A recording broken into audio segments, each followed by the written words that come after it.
Hello students, good morning. Learn 24 academy में आपका स्वागत है। तो देखिए स्टूडेंट्स, यहाँ पर मैं आज है ना आपके लिए द हिंदू न्यूज़पेपर में से एक इम्पॉर्टेंट आर्टिकल लेकर आया हूँ और यहाँ से आपके एग्जाम में आपको क्वेश्चन देखने को मिल सकते हैं। तो आपको क्या करना है, लेक्चर को बहुत अच्छे से सुनना है और जो आपसे वीडियो के एंड में क्वेश्चन पूछे जाए उनके आंसर भी आपको देने की कोशिश करनी है। ठीक है, तो आज ये बिना देरी करे स्टार्ट करते हैं आज का लेक्चर। तो देखिए यहाँ पर क्या है, आप ये सैटेलाइट देख पा रहे हैं।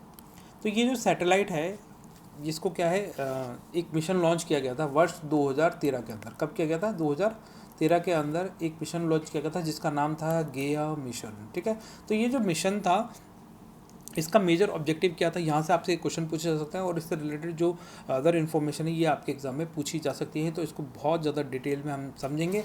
इसके साथ साथ यहाँ पर ESA European space agency versus European union agency for space programme के बारे में भी जानेंगे। यहाँ पर क्या है आपकी जो इस तरीके से कभी कभी क्या है कि जैसे गया मिशन लिख दिया आपने, बस पढ़ लिया, यूरोपियन स्पेस एजेंसी का था। फिर यहाँ पर आपको क्या है, इस वहाँ पे 4 ऑप्शन दिए और यूरोपियन स्पेस एजेंसी का नाम ना लिखे, उन्होंने लिखा European union agency for space programme लिख दिया और उसके बाद में none of the above option डाल दिया। तो आप सब क्या करेंगे, European union agency for the space programme इस पर टिक कर आएंगे, जबकि ये आंसर क्या है, गलत हो जाएगा। तो इसको किसने लॉन्च किया था? यूरोपियन स्पेस एजेंसी के द्वारा इसको लॉन्च किया गया था। तो ये थोड़ा सा ध्यान रखना है कि इन दोनों के बीच में डिफरेंस भी समझेंगे, कौन सी ऑर्गेनाइजेशन कब एस्टेब्लिश की गई थी। तो आज ये बिना देरी करे इसे स्टार्ट करते हैं। और यहाँ पर जो मैंने ये लिखा है सेवानिवृत्ति कक्षा, तो इसका मतलब ही यही है कि ये जो सैटेलाइट है अपनी जिस लैग्रेंज पॉइंट में इसको पोजीशन किया गया था वहाँ से अब इसको क्या है, रिटायर कर दिया गया है।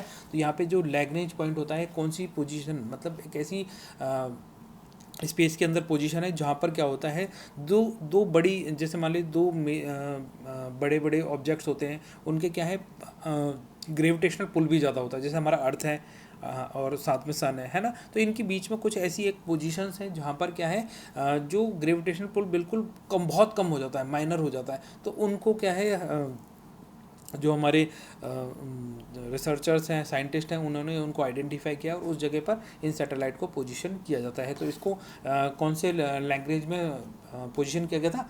L2 के अंदर इसको पोजीशन किया गया था। बाकी समझेंगे L1 L2 L3 ये कौन सी जगह हैं, कहाँ पर हैं, ये बियॉन्ड द अर्थ है, सन है, कौन सी जगह है। इस तरीके से भी आपसे एग्जाम में क्वेश्चन पूछे जा सकते हैं, तो उनका भी आपको ध्यान रखना है। तो आ जाइए इसके बारे में स्टार्ट करते हैं। यहाँ पे देखिए एंड ऑफ गया मिशन। ठीक है, तो इसको अब क्या है, डिसकंटिन्यू कर दिया गया है, रिटायर कर दिया गया है इस मिशन को। तो इस मिशन का मेजर ऑब्जेक्टिव क्या था, इसने क्या काम किए, उसके बारे में भी जानेंगे। तो कौन सी तारीख से इसको क्या है रिटायर किया गया है? 27 मार्च 2025 से इसको क्या है रिटायर कर दिया गया है।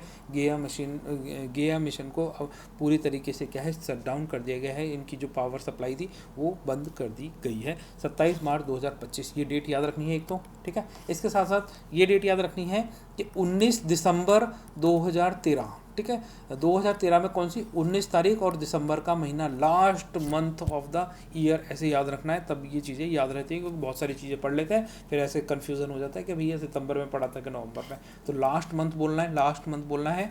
और ऐसे भी बोल सकते हैं कि जो सबसे बड़ा सबसे छोटा दिन, सबसे स्मॉल दिन होता है 22 दिसंबर को, उससे जस्ट 2-3 दिन पहले ही इस मिशन को लॉन्च किया गया था। जब आप लिंक करेंगे चीज़ों को तो आपको ज़्यादा लंबे समय तक याद रहेंगी। ठीक है, तो ये जो मिशन था इसको लॉन्च किया गया था कि भैया जो हमारा जो यूनिवर्स है, यूनिवर्स के अंदर हमारी जो मिल्की वे है, गैलेक्सी है, उसकी पूरी स्टडी करना, उसकी मैपिंग करना, उसका 3D मैप बनाना, किस तरीके से जो हमारे जो स्टार्स हैं, जैसे ब्लैक होल हो गया है ना, तो ये भी क्या है, स्टार ब्लैक होल कैसे बनता है बताओ, कमेंट सेक्शन में लिख के बताओ। जब क्या होता है सुपरनोवा होता है तो ये क्या चीज़ें होती हैं, इस तरह के कुछ पूछ लिए जाते हैं, तो वो भी ध्यान रखना है। ठीक है, तो हमारे जो सन है किस तरीके, वो सन क्या, हमारे जो स्टार्स हैं, जो हमारी आकाश गंगा है, मिल्की वे है, उसमें जो स्टार्स की पोजिशनिंग है, किस तरीके से वो रोटेट करते हैं, किस तरीके से उनका बिहेवियर रहता है, तो उन सब की स्टडी करके एक पूरी मैपिंग करने का कार्य इस मिशन को दिया गया था, गया मिशन को। तो ये थोड़ा सा ध्यान रखना है। आज इस मिशन के बारे में और अच्छे से जानते हैं। सबसे पहले तो जो ये जो गया है GAIA,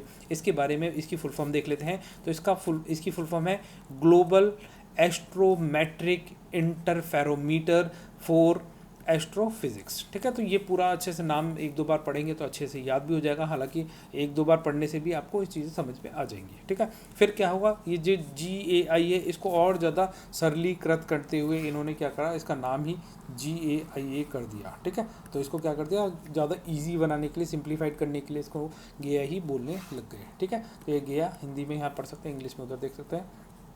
इसको लॉन्च कब किया गया था, तो लॉन्चिंग डेट 2013 में भी कौन सी डेट थी, 19 दिसंबर। ठीक है, 19 दिसंबर 2013 को इसको लॉन्च किया गया था। इसका मेजर ऑब्जेक्टिव यही था कि 3D मैपिंग करनी है जो हमारा मिल्की वे है, तो उसको थोड़ा सा ईजी बनाया जा सके आने वाले स्कॉलर्स के लिए, रिसर्चर्स के लिए, कि भैया अपनी जो मिल्की वे है, आकाशगंगा है, किस तरीके से काम करती है। जब उसकी स्टडी की जाएगी तो और जो फ्यूचर जनरेशन्स आएंगे, जो हमारे रिसर्चर्स, स्कॉलर्स, स्टूडेंट, तो इनके लिए और ज़्यादा आसान हो जाएगा इन चीज़ों को समझने के लिए। तो ये मिशन लॉन्च किया गया था।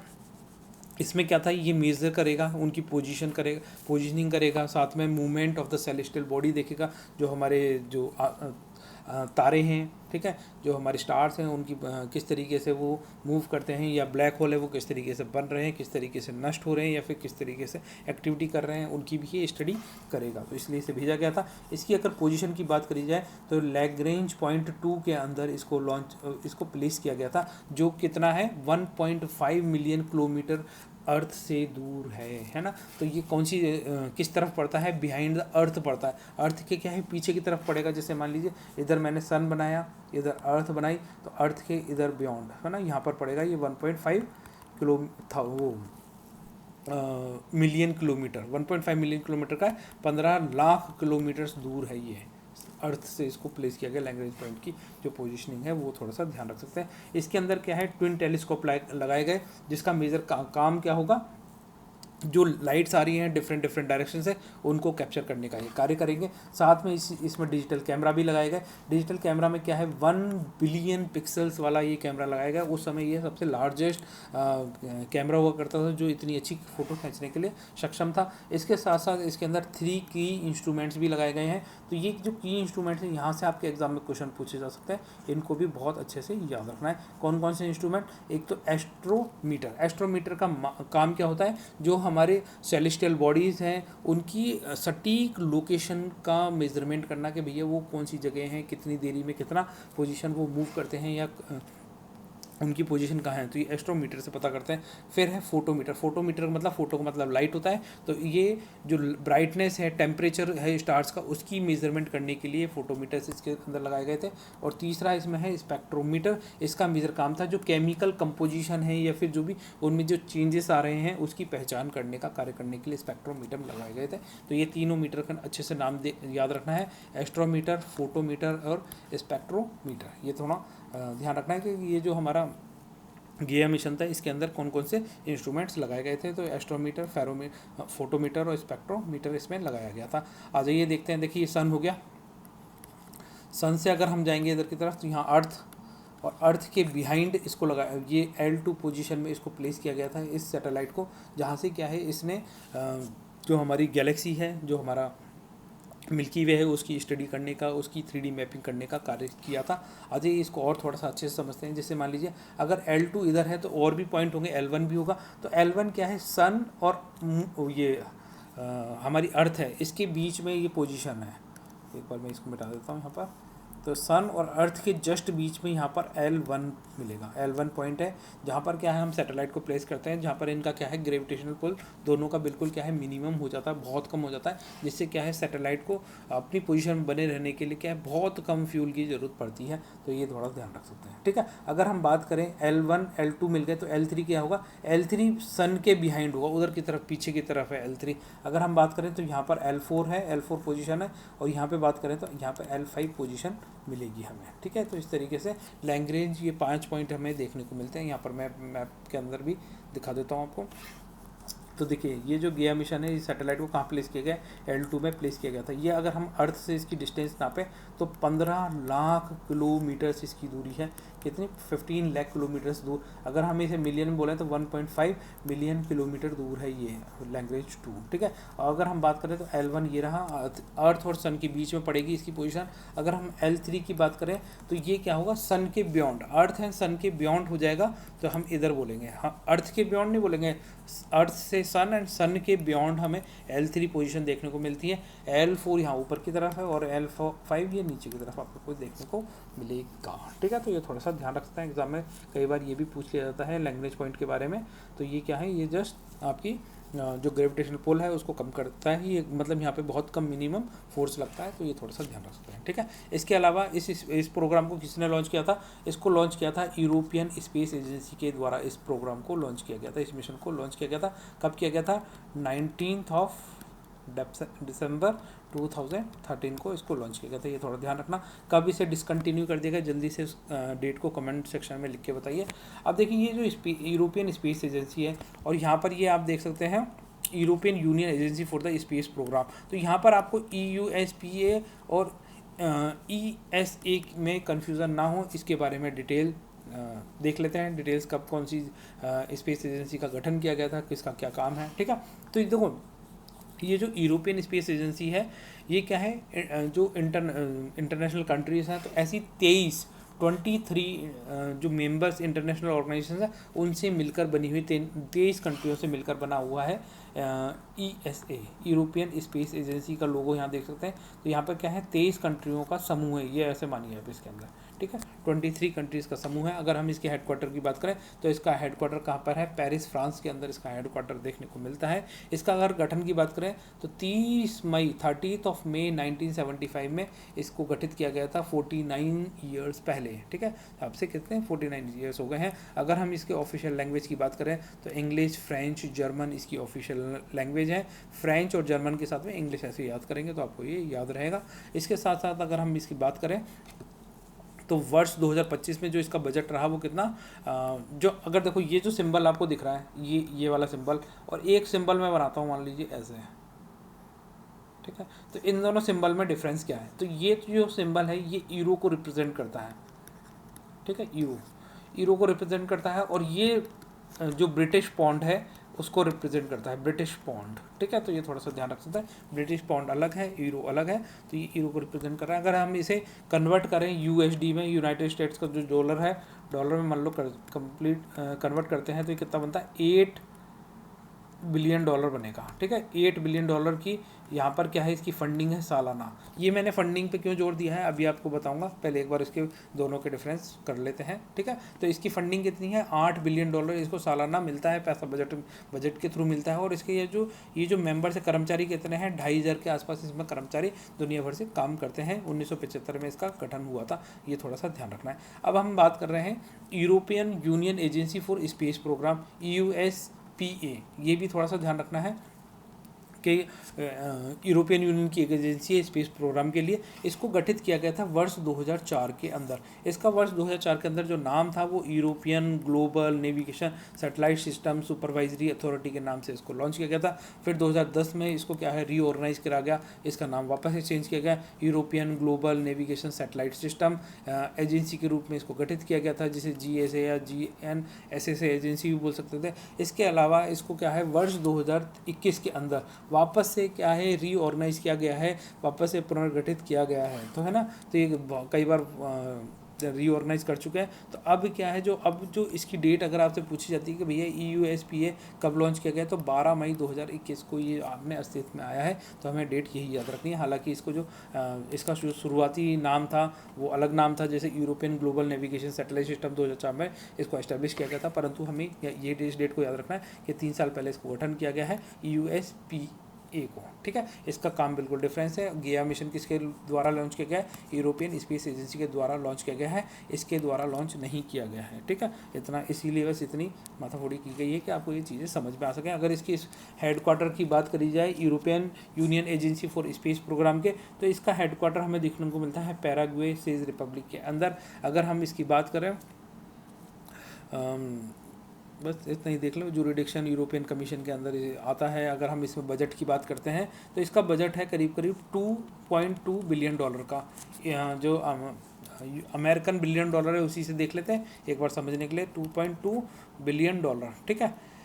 तो ये मैंने क्यों जोड़ दिया, अब ये इसलिए जोड़ दिया क्योंकि यहाँ पे समझिए अपन ने दो एजेंसी की बात करी, एक तो यूरोपियन स्पेस एजेंसी की बात करी, फिर अपन ने बात करी European union agency for space programme. और अगर हम इस कंपैरिजन करते हैं इंडिया के साथ में, Indian space research organisation ISRO की बात करते हैं, ठीक है। तो Indian space research organisation ISRO, इसका गठन कब किया गया था, इसको फॉर्म किया गया था 1969 के अंदर, ठीक है। 1969 के अंदर इसको गठित किया गया था। हालांकि हम इसरो से पहले पंडित जवाहरलाल नेहरू जी के द्वारा 1962 के अंदर ही एक ऑर्गेनाइजेशन का गठन किया गया था। बाद में उसका नाम और उसका काम चेंज करके इसको इसरो बनाया गया था, है ना। 1962 में क्या नाम रखा गया था, जल्दी से कमेंट सेक्शन में लिख के बताइए।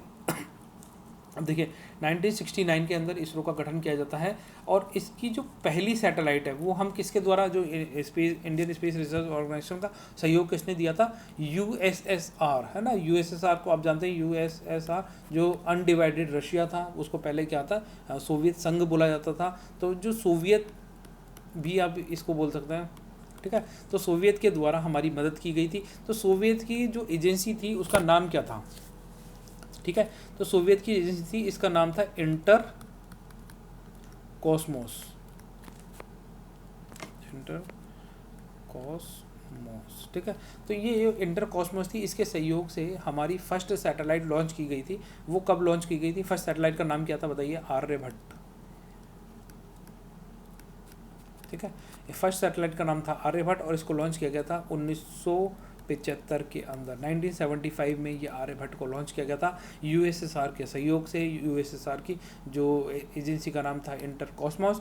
तो ये कब लॉन्च किया गया था, 1975। अगर हम यहाँ देखें, जो ये यूरोपियन स्पेस एजेंसी है, इसका गठन कब किया गया है, 1975 के अंदर इसका गठन किया गया है। तो जब हमारी पहली सैटेलाइट लॉन्च की गई थी, तब यहाँ पर यूरोपियन स्पेस एजेंसी अपने अस्तित्व में आई थी, ये थोड़ा सा ध्यान रखना है। और अगर हम इसके बजट की बात करें तो यहाँ पर कितना बजट है, इसका बजट है करीब 8 बिलियन डॉलर का, 8 बिलियन डॉलर का इसका बजट है सालाना। अगर हम इसकी बात करते हैं European union space programme agency की, ठीक है, मतलब European union agency for space programme की, तो इसका है 2.2 बिलियन यूएस डॉलर। और जबकि हमारी इंडिया की जो इसरो है, इसका अगर बजट की बात करें तो इसका जस्ट बजट है 1.5 बिलियन डॉलर। अगर हम बात करें इसके कर्मचारी की, तो यहाँ पे कितने कर्मचारियों को ये एम्प्लॉयमेंट प्रोवाइड करता है, 19,250 के आसपास कर्मचारियों को ये एम्प्लॉयमेंट प्रोवाइड करता है इसरो। जबकि ये कितने कर्मचारियों को एम्प्लॉयमेंट दे रहे हैं, सिर्फ 2,500 लोगों को एम्प्लॉयमेंट दे रहे हैं। और इनकी बजट और इंडिया के बजट की बात करी जाए तो काफ़ी ज़मीन आसमान का हमें बजट देखने को मिलता है। उसके बाद भी हमारा इंडियन स्पेस रिसर्च ऑर्गेनाइजेशन बहुत ज़्यादा अच्छे से कार्य कर रहा है, दुनिया भर में अपनी अभूतपूर्व छाप छोड़े जा रहा है, ठीक है। तो ये थोड़ा सा ध्यान रखते हैं, कम पैसों से भी किस तरीके से तरक्की की जा सकती है, तो ये इंडियन स्पेस एजेंसी के द्वारा सीखा जा सकता है। ज़्यादा से ज़्यादा लोगों को भी एम्प्लॉयमेंट प्रोवाइड करता है, ठीक है। तो ये गया मिशन के ऑब्जेक्टिव क्या थे, 3 डायमेंशनल मानचित्र बनाना था, और इसको सेवानिवृत्त कर दिया गया कौन सी तारीख से, 27 मार्च 2025 से इसको बंद कर दिया गया है। ये थोड़ा सा ध्यान रखना है। इसने क्या था, 1000 दिन पूर्ण किए थे, तब इसके बारे में थोड़ी सी डिटेलिंग दी गई थी, लोगों को अवेयर किया गया था। 1000 डेज सिंच लॉन्च, है ना। तो ये कब, 14 सितंबर 2016 को इसके बारे में बताया गया था कि भैया इसके एक स्पेस क्राफ्ट है, 2 टेलीस्कोप हैं, 10 मिरर लगाए गए, एक कैमरा लगाया गया है, इतने 1000 पिक्सल का इसके अंदर कैमरा इंस्टॉल किया गया है। फिर इसके यहाँ पर थोड़ा सा ये भी बताया गया था 15 लाख किलोमीटर अर्थ से इसको प्लेस किया गया है, L2 में इसको प्लेस किया गया है। ये थोड़ा सा ध्यान रखना है, यहाँ से आपके एग्जाम में क्वेश्चन पूछे जा सकते हैं। यहाँ पर आप ये देख पा रहे हैं कि ये पूरी जो अर्थ, जो हमारी गैलेक्सी है मिल्की वे जिसे हम बोलते हैं, उसकी क्या है 3D मैपिंग करने के लिए इसको डिज़ाइन किया गया था। आ जाइए, जाते जाते आपसे क्वेश्चन पूछ लेते हैं। तो बताइए, ये जो गया मिशन है, गया टेलीस्कोप लॉन्च, ठीक है, गया टेलीस्कोप या गया मिशन बोल सकते हैं, ठीक है। तो ये कब लॉन्च किया गया था, गया मिशन बोल लीजिए या टेलीस्कोप बोल लीजिए, एक ही बात है, वो तो पढ़ाई करने के लिए ही किया था, ठीक है। ठीक है, बताइए, गया मिशन को लॉन्च किया गया था दिसंबर 11 2013 के अंदर, दिसंबर 9 2013 के अंदर, दिसंबर 19 2013 के अंदर,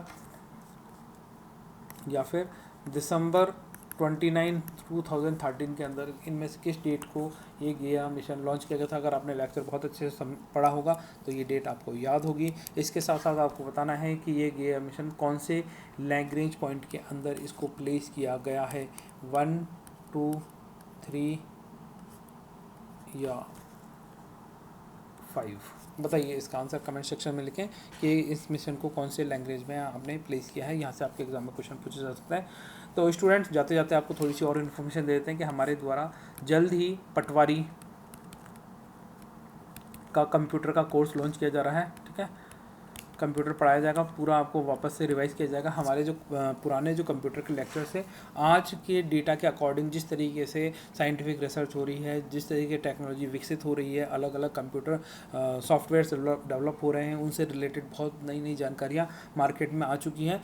तो जो हमारा डेटा है उसको भी एनहांस करने की ज़रूरत है। तो ये मैं आपके लिए वापस से कंप्यूटर क्लासेस लॉन्च कर रहा हूँ। तो इसकी डेट जल्दी से आपको अनाउंस कर दी जाएगी। हालांकि मैं कोशिश करूँगा कि मंडे से ही आपको लेक्चर्स मिलने लगे हैं। ठीक है, क्योंकि क्या है, आपके पास समय कम है, एग्ज़ाम का टाइम जल्दी आने वाला है, तो उस तरीके से आपको इसकी तैयारी कराई जा सके। देखो क्या है, जो बच्चे मुझसे डिमांड करेंगे मैं उन्हीं के लिए लेक्चर ले आऊँगा। पहले मेरे पास क्या था, KVS केंद्र विद्यालय संगठन के बच्चों की डिमांड आई थी, तो मैंने उनके लिए भी लेक्चर्स लेकर आया था। उससे पहले और भी बच्चों की आई थी, तो उनके लिए ये कोर्स लेकर आया था। तो ये कोर्स की तो कोई फीस है नहीं, ये फ्री ऑफ कॉस्ट कोर्स रहेंगे। पर जो हमारी टेस्ट सीरीज जो चलती है साथ में, उसके चार्जेस रहते हैं। ठीक है, तो अगर कोई टेस्ट सीरीज में एनरोल करना चाहे तो वो बता सकता है। हालांकि अभी टेस्ट सीरीज लॉन्च नहीं करी है। जिस तरीके से बच्चों का रुझान रहेगा फिर उस हिसाब से अपन देख लेंगे कि टेस्ट सीरीज कब लानी है। हालांकि जो कोर्सेज हैं वो उनकी ऑथेंटिसिटी आप देख सकते हैं, पुराने लेक्चर्स को देख सकते हैं, बच्चों के कमेंट देख सकते हैं। उसके बाद ही आप यहाँ पर जो नए हमारी जो क्लासेस चल रही हैं उनमें आप फ्री ऑफ कॉस्ट एनरोल कर सकते हैं, कोई चार्जेस नहीं है। ठीक है स्टूडेंट्स, तो फिर मिलते हैं नेक्स्ट लेक्चर में। तब तक के लिए बाय। आप सब लोग खुश रहें, अपना ध्यान रखें। और भी कोई आपके डाउट्स है तो आप मुझसे कमेंट सेक्शन में पूछ सकते हैं।